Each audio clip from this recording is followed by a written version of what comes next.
Êtes-vous heureux? À l'instant T, peut-être, mais l'êtes-vous profondément? Certaines personnes voient l'équilibre comme une sorte de monotonie émotionnelle, l'objectif étant de ne pas être trop affecté par leur choix ou absence de choix, et par le monde. Me concernant, je n'ai jamais réussi à accepter les choses avec autant de légèreté. Ma courbe émotionnelle s'est presque toujours apparentée à un ouragan. Presque, car, durant une période de ma vie, celle-ci s'est aplanie. Et vous savez quoi? J'avais l'impression de mourir. Il n'y avait plus de mouvement. Parfois, on se retrouve dans une situation difficile. Insatisfait de notre condition actuelle, sans pour autant savoir quoi changer ni comment. Je pense que le secret de l'équilibre est de tirer profit de chaque situation.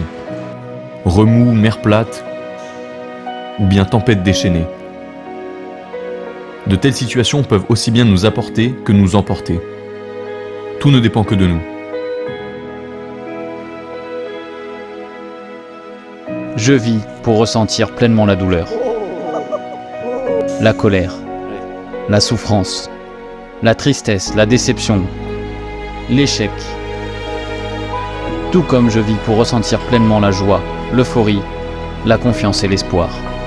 Pour être heureux et épanoui, je dois prendre le contrôle de mes émotions, mais pas en les apaisant. Que je sois heureux, triste, énervé, que je me sente flatté, comblé, trahi ou ignoré. Je ne peux pas laisser de place au stress, au laisser-aller, à la déprime. Ces émotions sont là et il faut s'en servir car je sais ce que je veux.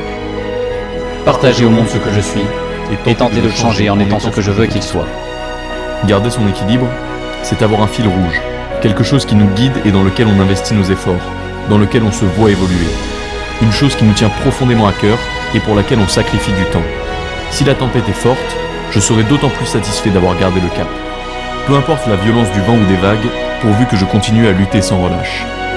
Je ne sais pas combien de temps ça prendra, mais je sais que j'y arriverai, avec ma sueur, mes larmes et mon sang.